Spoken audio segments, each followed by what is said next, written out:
बिल्लाहि मिनश्शैतानिर्रजीम बिस्मिल्लाहिर्रहमानिर्रहीम। तस्बीह अल्लाह ताला की दुरूद व सलाम आखिरी नबी हज़रत मोहम्मद सल्लल्लाहु अलैहि वसल्लम पर।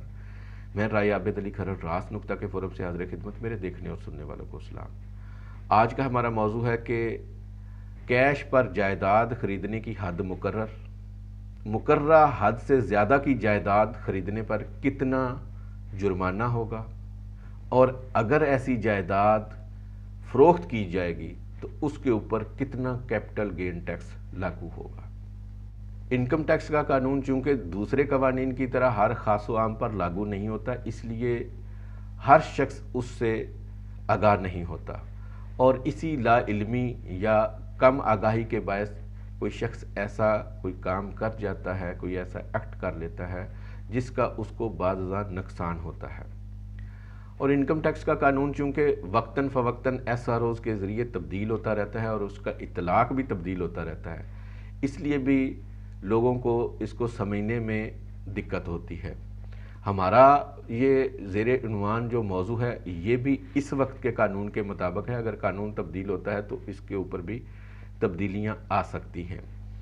तो इस वक्त हमारे जो ज़ेरे बहस मौजू है उसके ऊपर इनकम टैक्स ऑर्डिनेंस 2001 की दफ़ा 182 सीरियल नंबर 21 और दफ़ा 75A लागू होती है। इन दोनों दफ़ात को मिलाकर हम सारी बहस आपके सामने गोश गुजार करते हैं।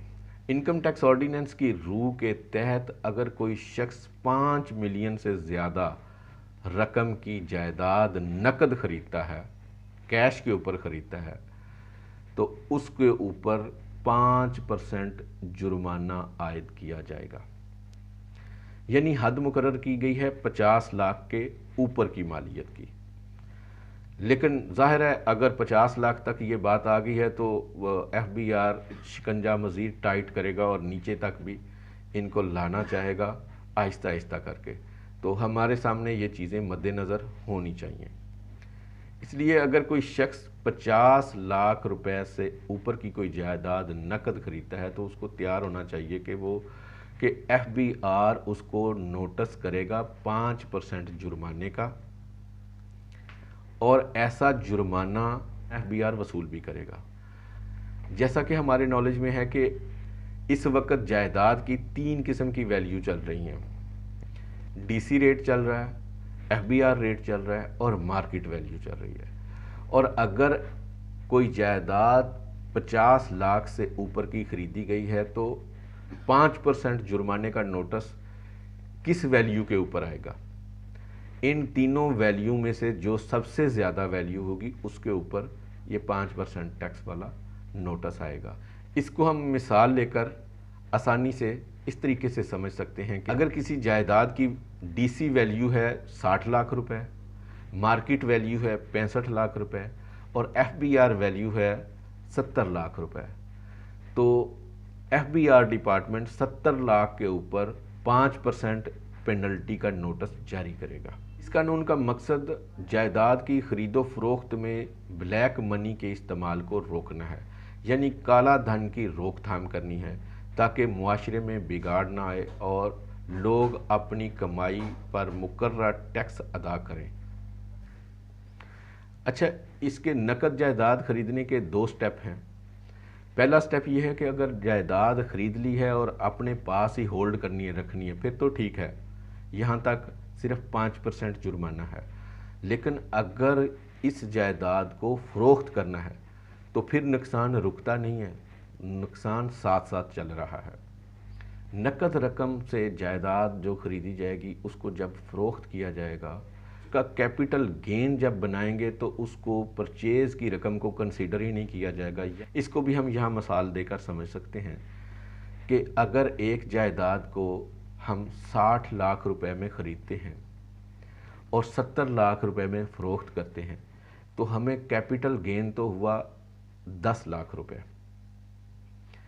तो कैपिटल गेन जो टैक्स लगना है वो 10 लाख के ऊपर लगना है।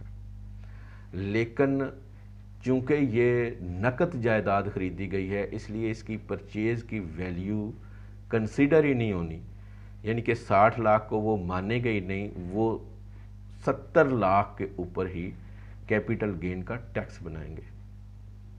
کیپٹل ٹیکس ایک الگ موضوع ہے، اس کے اوپر ہم کوشش کریں گے کہ الگ سے ایک ویڈیو تیار کریں کہ معلومات میں اضافہ کریں۔ یعنی حکومت نے یہ ایک شکنجہ ٹائٹ کر دیا ہے جو زیادہ مالیت، جو 50 لاکھ سے زیادہ مالیت کی جائیداد کے اوپر ہے، کہ اگر یہ جائیداد خریدی جائے گی تو اس کو باقاعدہ بینکنگ چینل کے ذریعے خریدا جائے گا، چیک کے ذریعے خریدا جائے گا، پے آرڈر کے ذریعے یا ڈیمانڈ ڈرافٹ کے ذریعے خریدا جائے، تاکہ اس کے اوپر خریدی ہوئی جائیداد کے اوپر وائٹ منی دیکھی جائے اور بلیک منی کے اوپر جرمانے کیے جائیں۔ راست نقطہ اس میں یہ ہے کہ اب جو بھی جائیداد خریدیں، چاہے وہ 50 لاکھ سے کم مالیت کی ہو یا زیادہ مالیت کی، اس کو بینکنگ چینل کے ذریعے خریدیں تاکہ خواہ مخواہ آپ کو جرمانوں کا سامنا نہ کرنا پڑے۔